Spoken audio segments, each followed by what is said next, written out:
आज हेडिंग डालो 5वीं पंचवर्षीय योजना। टोटल 12 पंचवर्षीय योजना है, 4 हो चुकी है और आज अपन कहां से स्टार्ट करेंगे? 5th से। इस पंचवर्षीय योजना में मॉडल कौन सा अपनाया गया? तो लिखो डीपी धर मॉडल। ठीक है। मुख्य उद्देश्य इस स्कीम का जो था वो था पॉवर्टी एलिमिनेशन, यानी गरीबी निवारण। अच्छा, इस समय प्राइम मिनिस्टर कौन थी? इंदिरा गांधी है ना। ये गरीबी निवारण वाली बात इन्होंने पहली बार की थी और ये भारत के गरीबों को इतनी पसंद आई कि इंदिरा गांधी की फैन फॉलोइंग एकदम से बढ़ गई है ना, बहुत ज्यादा शक्तिशाली हो गई। क्योंकि पहले तो इन पे ये एलिगेशन था कि ये इसलिए प्राइम मिनिस्टर बन रही हैं क्योंकि प्राइम मिनिस्टर की बेटी रही हैं, लेकिन फिर जब इनकी स्कीम आई तो इनकी फैन फॉलोइंग लगभग उतनी हो गई है ना, नेहरू जी से ज्यादा नहीं कह सकते, लेकिन फिर अब आने वाले जो इलेक्शन ये जीतेंगे ये अपनी दम पे जीतेंगे ना। लेकिन इतनी ज्यादा फैन फॉलोइंग हो गई कि उसका इन्हें क्या हो जाएगा, थोड़ा सा ईगो आ जाएगा या घमंड टाइप का हो जाएगा, और फिर ये जनता की कम सुन के अपनी मनमानी ज्यादा करेंगे और उसी मनमानी का रिजल्ट क्या होगा? 74 के बाद क्या लग जाएगी? इमरजेंसी, है ना। तो अपन देखते हैं कैसे कैसे गाड़ी आगे बढ़ती है। इस समय काल में एक ही संस्था भारत में इंपॉर्टेंट बनी है, आरआरबी। आरआरबी का full form regional rural bank, क्षेत्रीय ग्रामीण बैंक। किस स्वतंत्रता सेनानी को सबसे ज्यादा गांव पसंद है? गांधी जी, है ना। तो ये गांधी जी के बर्थडे पे ही मनाया गया, इसलिए इंपॉर्टेंट है। 2 अक्टूबर 1975। किस समिति की सिफारिश पे? तो लिखना नरसीमन समिति की सिफारिश पर, on the recommendation of Narasimhan committee. ये कमेटी इंपॉर्टेंट है। फिर देखते हैं इसमें स्कीम कौन सी चलाई गई। तो सबसे पहले इंपॉर्टेंट स्कीम लिखना न्यूनतम आवश्यकता कार्यक्रम, मिनिमम रिक्वायरमेंट प्रोग्राम। अच्छा, इस प्लान में जो स्कीम चली जाएंगी वो किसको फोकस करती होंगी? गरीबी को, है ना। ठीक है। न्यूनतम आवश्यकता कार्यक्रम। फिर एक चलाया गया 20 पॉइंट प्रोग्राम, 20 सूत्री कार्यक्रम, और एक चलाएगा काम के बदले अनाज योजना। अगर तुम लोगों से बोला जाए कि गरीबी की डेफिनेशन तय करो, किसे गरीब माना जाए, तो क्या समझ आता है तुम्हें? किसे गरीब माना जाए? तो सरकार ने क्या किया, मान लो कोई फला फला व्यक्ति, उस पर 2 टाइम खाना नहीं है, सरकार ने उसे 2 टाइम खाना दे दिया, तो क्या वो गरीब नहीं है? अभी तो आपने बोला ना कि बेसिक रिक्वायरमेंट, अब बेसिक रिक्वायरमेंट दे दी सरकार ने, घर दे दिया, कपड़ा रोटी मकान, है ना, बेसिक यही कहना चाह रहे। तो खाने का दे दिया, घर दे दिया, जो चीजें गरीबी के कारण आती हैं जीवन में वो सारी सरकार ने दे दी, है ना। तो अब क्या वो गरीब नहीं रहा? तो पहले थोड़ा सा दिमाग लगा के ये समझो कि गरीबी मतलब क्या। अगर बेसिक तुम ये समझ रखते हो कि गरीबी मतलब खाने की अनुपलब्धता, आप पे सफिशिएंट फूड उपलब्ध नहीं है तो सरकार ने फूड दे दिया, तो अब क्या अब आप गरीबी की कैटेगरी से बाहर हो? आपने बोला नहीं रहने के लिए, तो सरकार ने एक घर दे दिया, तो क्या अब आप गरीबी की रेखा से बाहर हो? तो फिर गरीबी माने क्या? सरकार को क्या मिटाना है? गरीबी। और ये सारे कार्यक्रम ऐसे लग रहे हैं कि ये गरीबी नहीं मिटा रहे, ये गरीबी के सिम्टम मिटा रहे हैं। गरीबी में इंसान भूखा रहता है, खाना लो। गरीबी में इंसान पे कपड़े कम होते हैं, कपड़े लो। गरीबी में रहने व्यवस्था नहीं है, प्लेटफॉर्म पे सो रहे हैं, घर लो। लेकिन इससे उसके सिम्टम खत्म हुए। एक गरीबी जो मानसिक तनाव भी लाती है ना, गरीबी से इंसान के मन ओवरऑल मेंटल हेल्थ पे भी तो इम्पैक्ट पड़ता है, वो चीज इससे सही नहीं होती, खाना दे देने से या घर दे देने से या कपड़ा दे देने से। उसके लिए ओवरऑल उसको एक ऐसी परिस्थिति निर्मित करनी होगी जिससे वो ससम्मान पूर्वक जीवन जी सके, है ना। अभी अपन में से कोई है जो राशन की दुकान पर जाके लग जाए लाइन में और अनाज लेके आ जाए? नहीं, क्योंकि उसमें क्या हर्ट हो रहा है? सम्मान ही हर्ट हो रहा है ना।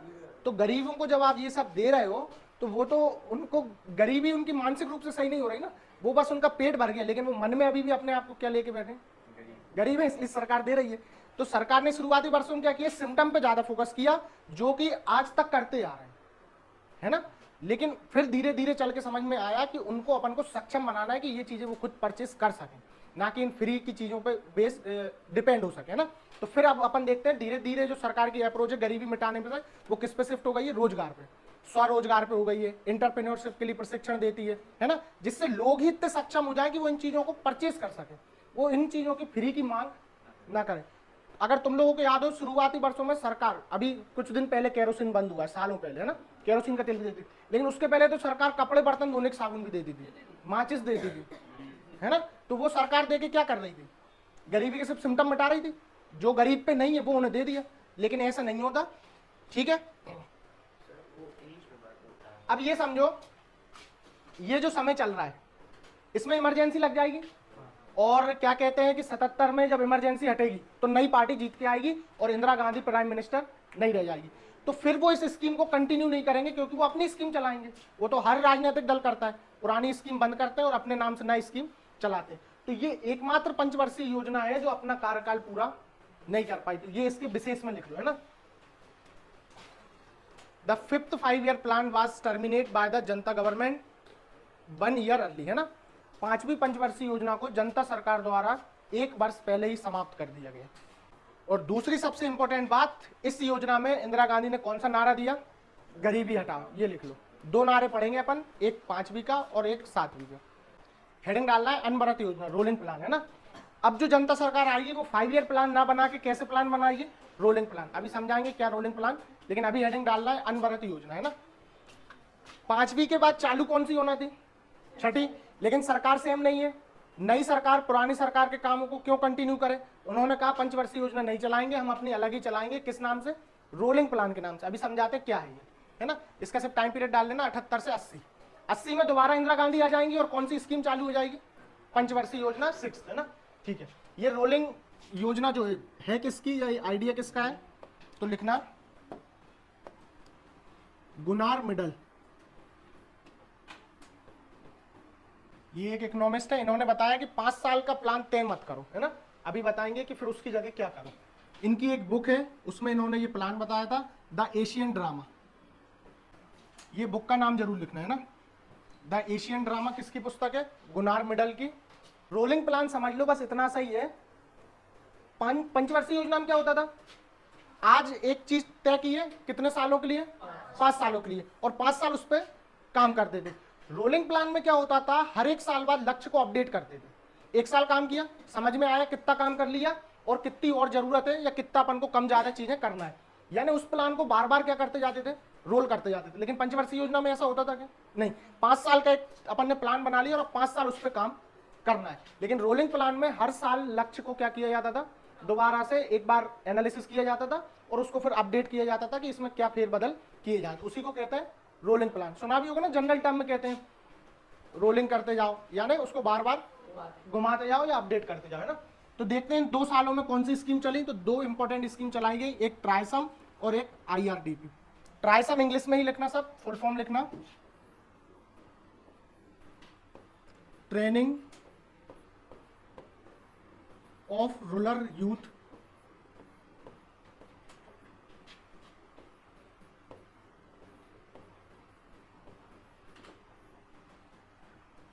For self employment.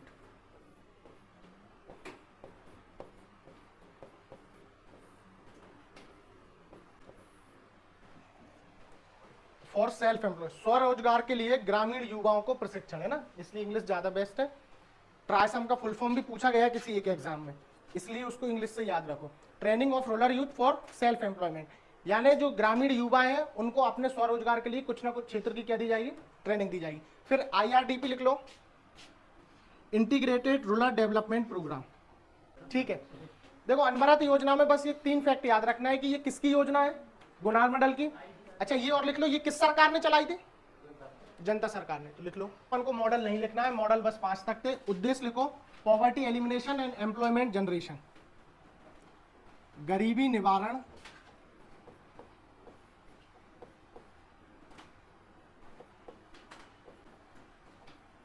और रोजगार सृजन, poverty elimination and employment generation. इसमें जो प्रमुख संस्था बनी है उसका नाम लिखो नाबार्ड। भोपाल में है क्या नाबार्ड? कहाँ है? वेरी गुड, लिखना 12 जुलाई, फुल फॉर्म जरूर लिखना नाबार्ड का, 1982। RRB किस समिति की सिफारिश पे बना है? नरसिम्हन, है ना। इसकी याद रखना, Sivaraman, on the recommendation of Sivaraman committee. तो इंपॉर्टेंट बात यह है कि नाबार्ड व्यक्तिगत लोन नहीं देता है, ये उन संस्थाओं को लोन देता है जो एग्रीकल्चर के क्षेत्र में काम कर रहे हैं, और फिर वो संस्थाएं फर्दर इंसानों को लोन देती है। यानी ये डायरेक्ट पर्सन से कम्युनिकेट नहीं करता है। ये उन एजेंसियों से, उन इंस्टीट्यूशन से काम करता है, उन इंस्टीट्यूशन को लोन देता है जो किस क्षेत्र में हो, कृषि में और रूरल डेवलपमेंट में ना। तो याद रखना, नाबार्ड ऐसा बैंक नहीं है जो इंसानों को डायरेक्ट लोन देता हो, ये ऐसी एजेंसी या संस्थाओं को लोन देता है जो किस क्षेत्र में हो, कृषि और ग्रामीण विकास में। ठीक है, इसका हेडक्वार्टर लिख लो कहाँ है, ये इंपॉर्टेंट है, मुंबई।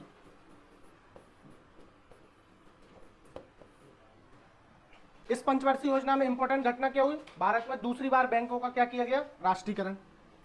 तो लिख लेना 6 बैंकों का नेशनलाइजेशन कब किया, लिख लेना 15 अप्रैल 1980। और एक इंपॉर्टेंट बैंक लिख लेना जो याद रखना अपन को, पंजाब एंड सिंध बैंक। नुकसान एक तो ये है कि भाई एक मान लो 2 बैंकों का मर्जर हुआ, पंजाब और पंजाब सिंध बैंक का। पंजाब बैंक यहाँ थी और थोड़ी दूर जाके सिंध बैंक थी, तो इतने पास एक बैंक की ब्रांच तो चलेगी नहीं, एक ब्रांच तो क्या करना पड़ेगी, बंद करना पड़ेगी। तो उस ब्रांच के लोगों का एम्प्लॉयमेंट खत्म, आप उनको कहाँ करोगे। ठीक, और जब बड़े बैंक हो जाएंगे तो ये अच्छी बात है कि उनकी डूबने की संभावना कम होगी, लेकिन जीरो तो नहीं होगी ना। और मान लो अगर वो किसी दिन डूबते हैं या वो दिक्कत में जाते हैं तो फिर तो पूरा देश आर्थिक खतरे में आ जाएगा ना। छोटे बैंक खतरे में जाएगा तो उसको अपन संभाल सकते हैं, लेकिन बड़ा बैंक खतरे में जाएगा तो फिर तो बहुत बड़ी दिक्कत है ना देश के लिए। तो 2 मेजर नुकसान क्या है कि बहुत सारी ब्रांचेस बंद होंगी जिससे वहां जो लोग काम करते हैं उनका एम्प्लॉयमेंट खत्म।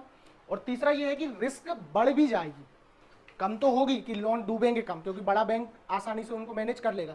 लेकिन अगर इन फ्यूचर कभी बड़ा बैंक डूबता है तो उसके डूबने से देश को बहुत नुकसान होगा। तो ये 2 क्या है उसके डिसएडवांटेज है। ठीक है, इसमें ये लिख लेना कि एक पंजाब और सिंध बैंक का हुआ था, और किन बैंकों का हुआ था, जिनकी जमा राशि 200 करोड़ से ज्यादा थी। आगे बढ़े, फिर डालो 7वीं की थीम लिखना है economic prosperity with agriculture development. देखो इधर एक बात सुन लो, एग्रीकल्चर से बात चालू हुई थी, अभी बीच में यहां तक अपन ने देखा, फिर कहीं एग्रीकल्चर नहीं आया। अब धीरे धीरे अपन एग्रीकल्चर पे शिफ्ट कर रहे हैं, क्योंकि अब धीरे धीरे इकोनॉमिस्ट को समझ में आ गया कि भारतीयों ने क्या कर दी, एक छलांग लगा दी, एग्रीकल्चर को अच्छा ना करके डायरेक्ट किस पे पहुंच गए, उद्योगों पे। तो उद्योग भी अच्छे नहीं हो पाए और एग्रीकल्चर भी पिछड़ गया। तो अब धीरे से तुम लोग यहाँ देखोगे कि एग्रीकल्चर पे अपन धीरे धीरे शिफ्ट हो जाएंगे। तो लिखना कृषि विकास के साथ आर्थिक समृद्धि। इसमें प्रमुख संस्था कौन सी बनी, लिख लो सेबी। लिख लो कब बना, 1988 में। ये फुल फॉर्म जरूर लिख लेना है ना, security and exchange board of India, भारतीय प्रतिभूति और विनिमय बोर्ड। जनरली अपन को क्या लगता है, सेबी बस ये देख रही है शेयर बिक रहा है, शेयर खरीदे जा रहे हैं, लेकिन इतना अकेला नहीं है ना सेबी काम, इसके आगे जाके भी कुछ और काम है। तो पहले कल एक बार सिक्योरिटी पढ़ के आना। सिक्योरिटी ऐसा नहीं जाके गूगल कर लिया वहां से सिक्योरिटी, उसने सुरक्षा बता दी और हमसे आगे कह रहा सर सुरक्षा। सिक्योरिटी का अर्थ क्या है, इन सेंस ऑफ सेबी, है ना। ठीक है, आगे लिखो 2 स्कीमें कौन सी हैं, जवाहर रोजगार योजना JRY, इंग्लिश में भी इसको ऐसा ही लिखना 1989, और लिखना इस पंचवर्षीय योजना के दौरान ही भारत में स्पीड पोस्ट की सुविधा प्रारंभ हुई है ना, starting of speed post service. क्या होता है स्पीड पोस्ट,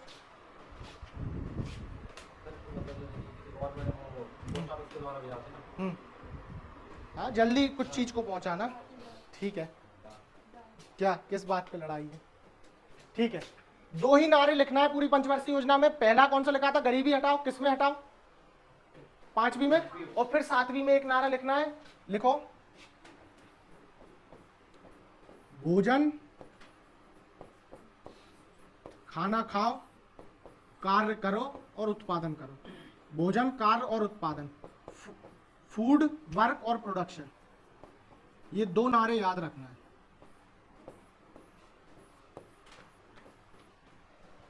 ठीक, गरीबी हटाओ 5वां, और फिर 7वां कौन सा है, फूड, वर्क और प्रोडक्शन।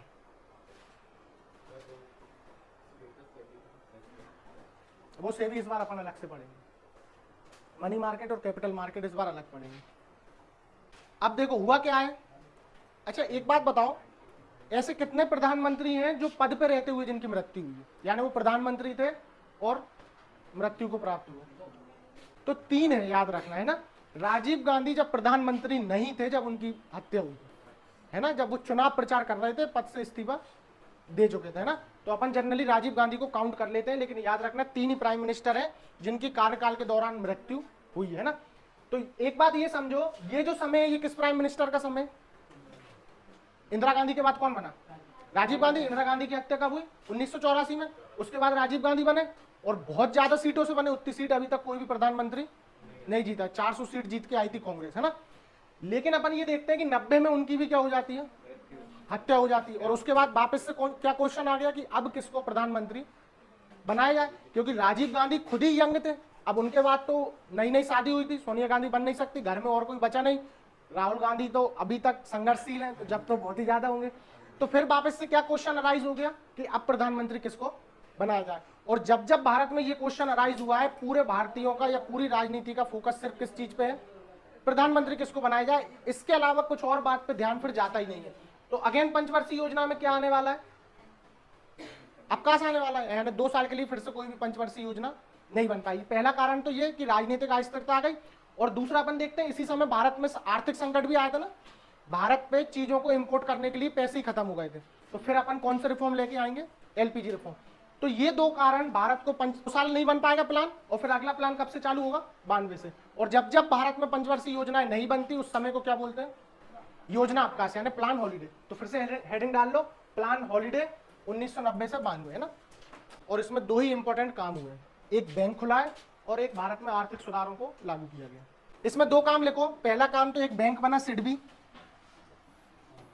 सिडबी का फुल फॉर्म लिखना, भारतीय लघु उद्योग विकास bank, Small Industry Development Bank of India, short form में कहते हैं इसे सिडबी। 90 में इसका हेडक्वार्टर इंपॉर्टेंट है, कहाँ है? लखनऊ। क्यों? इंडिया। क्या काम करेगा ये?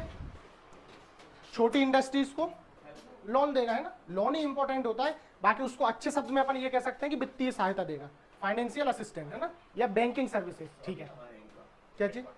अभी भी दूसरी इंपॉर्टेंट काम क्या हुई? लिखो, भारत में आर्थिक सुधार किए गए, इकोनॉमिक रिफॉर्म इन इंडिया, आर्थिक सुधारों की घोषणा जुलाई 91। कब हुई है ये घोषणा? जुलाई 91 में। क्या है ये घोषणा? भारत की अर्थव्यवस्था में क्या सुधार किए गए? तो पहले तो 3 टर्म लिख लो, फिर हम समझा देंगे क्या सुधार किए गए। वो रहा ये सुधार, निजीकरण यानी प्राइवेटाइजेशन, लिबरलाइजेशन यानी उदारीकरण, और ग्लोबलाइजेशन यानी वैश्वीकरण। ये 3 शब्द लिख लो। भारत की अर्थव्यवस्था में इन तीनों को शामिल किया गया। देखते हैं क्या है ये। गवर्नमेंट अपनी ओनरशिप छोड़ेगी, है ना। निजीकरण तो याद रखना नेशनलाइजेशन के जस्ट उल्टा है। नेशनलाइजेशन में गवर्नमेंट क्या करती है? अपना कंट्रोल स्थापित करती है, लेकिन निजीकरण में अपना कंट्रोल छोड़ती है और किसी निजी व्यक्ति को सौंपती है। तो अभी तक अपन देख रहे थे कि इंदिरा गांधी जिस राह पे आगे बढ़ रही थी वो क्या राह थी कि अधिकतर चीजें कौन चलाएगा? सरकार। लेकिन धीरे धीरे समझ में आया कि सरकार जब सब चीजें चलाती है तो वो उतने अच्छी आउटपुट नहीं दे पाती। तो फिर अब धीरे धीरे जो गैर इंपॉर्टेंट क्षेत्र थे उनको वापस किस व्यक्ति को सौंपा गया? प्राइवेट लोगों को। उसी को कहते हैं निजीकरण, यानी गवर्नमेंट ने अपनी हिस्सेदारी उद्योगों में क्या की? कम की। उदारीकरण क्या है? अच्छा, उदार माने क्या है? उधार नहीं कह रहे हैं ना, वो तो लड़के अच्छे से परिचित है। उधार क्या है? उधार धाफ और धनुष नहीं कह रहे हैं, दाफ और दादा। उदार माने क्या? कभी कभी अपन किसी व्यक्ति से कहते हैं ना बहुत उदार है, उपकी दया आ रही। सरकार को ये दया आ रही कि सरकार ने अपने कानून थोड़े कमजोर कर दिए।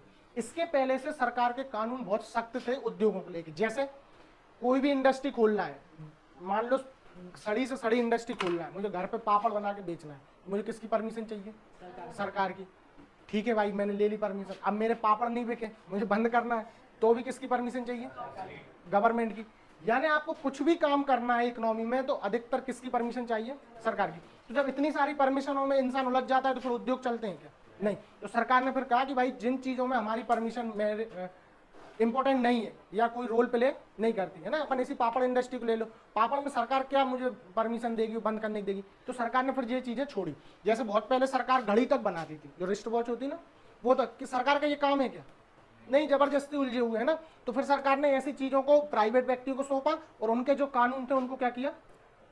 थोड़ा सा कमजोर किया, है ना। कमजोर तो नहीं कह सकते, आसान बनाया, है ना। Easy law. वैश्वीकरण क्या है? इसके पहले भारतीयों को बाहर व्यापार करने की अनुमति नहीं थी और बाहर के लोगों को भारत में आने की अनुमति नहीं थी। ये ऐसा कह सकते हैं कि कर तो सकते हो लेकिन फिर वापस वही है, लाइन में लगो, 2 घंटे बैठो, परमिशन लो और फिर करो। तो वैश्वीकरण का मतलब ये है सरकार ने देश की इकोनॉमी को ओपन किया, लोग बाहर भी ट्रेड और व्यापार कर सकते हो, बाहरी लोग भी भारत में आके व्यापार और ट्रेड कर सकते हैं। तो तीन और समझ गए। निजीकरण, सरकार ने अपनी ओनरशिप छोड़ी और किसको सौंपी? प्राइवेट लोगों को। उदारीकरण यानी लॉस को आसान बनाया, और वैश्वीकरण यानी भारत की अर्थव्यवस्था को खोल दिया, जो अभी तक बंद रखा था कि बाहर व्यापार नहीं कर सकते, बाहर ट्रेड नहीं कर सकते, यहाँ के लोग बाहर जाके इंडस्ट्री नहीं खोल सकते, बाहर के लोग भारत में आके इंडस्ट्री नहीं खोल सकते। तो ये सब नियम कानून हटा दी, उसी को बोलते हैं वैश्वीकरण। यानी अब भारत की अर्थव्यवस्था विश्व से क्या हो गई है? जुड़ गई है, कनेक्ट हो गई। इनको लिखना है क्या? नाम से क्लियर है ना? ठीक है। अब हेडिंग डालो 8वीं पंचवर्षीय योजना। ठीक, अब PV Narasimha Rao ji prime minister बन चुके हैं और 8वीं पंचवर्षीय योजना आगे चलेगी। मिलने का अर्थ गलत नहीं निकालना। मॉडल मत लिखो, इंपॉर्टेंट है भी नहीं।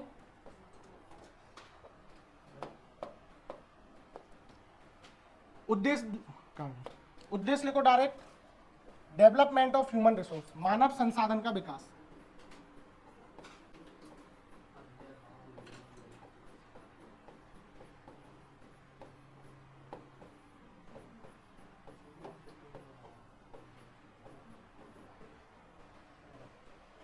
हाँ, मानव संसाधन विकास, ठीक है। स्कीम इसमें एक बेहतरीन चलाई गई जो अभी तक चल ही रही है, मिड डे मील, मध्याह्न भोजन योजना 15 अगस्त 1995 में। एक बात ये लिखना है, अब ये मध्याह्न भोजन स्कीम के नाम से नहीं चल रही है ना, सितंबर 2021 में इसका नाम बदला है और क्या कर दिया है? पीएम पोषण स्कीम। एक क्वेश्चन और बना है, ये नहीं पता मैं किस एग्जाम में, लेकिन लिख लो।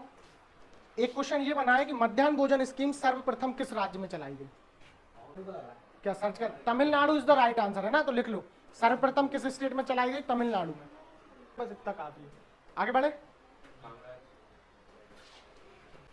9th 5-year plan from 97 to 2002। Who was the prime minister? Vajpayee साहब, है ना। बीच में वो भी और भी रहे, एच.डी. देवगौड़ा वगैरह, लेकिन ज्यादा समय किसने बिताया? अटल बिहारी वाजपेयी। देखो थीम में, economic prosperity with social justice and equality, सामाजिक न्याय और समानता के साथ आर्थिक समृद्धि। क्या प्रमुख घटना हुई इस समय? भारत में कितनी बार न्यूक्लियर टेस्ट हुए?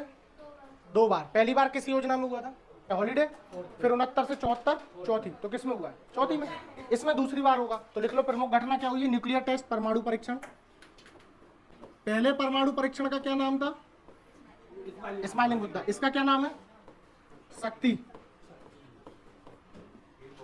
हाँ, ये भी पोखरण में हुआ। इसकी डेट इंपॉर्टेंट है, 11 मई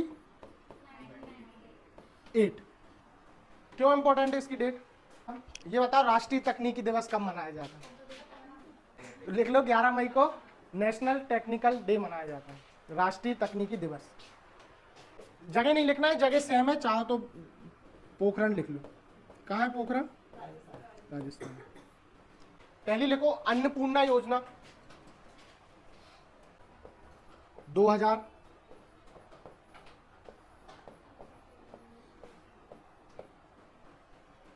अन्नपूर्णा योजना, नाम तो समझ में आ रहा है, किससे संबंधित होगी? अन्न से।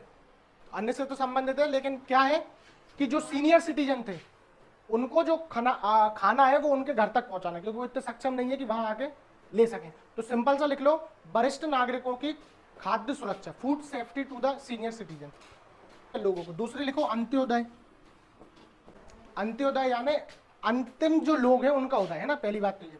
अब एक बताएंगे, अभी एक मूवी देखी है इंग्लिश मीडियम, या हमें नाम नहीं समझ में आ रहा, जो जिसमें वो गरीब होने का नाटक करते हैं ना, तो उसमें वो एक व्यक्ति आके कहता है कि हम खानदानी गरीब हैं, हमारे पापा गरीब, दादा गरीब, परदादा गरीब। तो जो गरीबों में भी गरीब हैं उनके लिए खाद्यान्न सुरक्षा उपलब्ध कराना, है ना, वो क्या थी? अंत्योदय स्कीम। तो लिख लो। अच्छा, सरकार जो खाना बांटती है वो किस स्कीम के तहत बांटती है?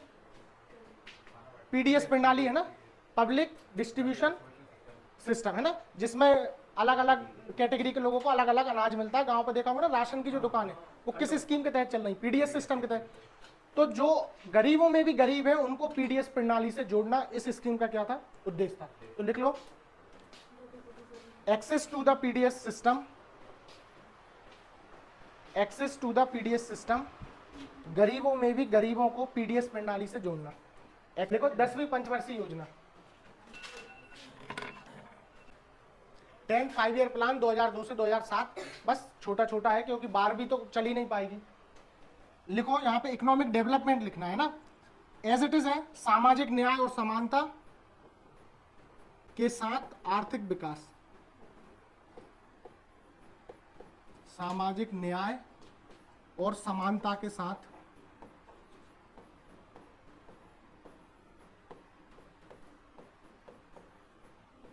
आर्थिक विकास।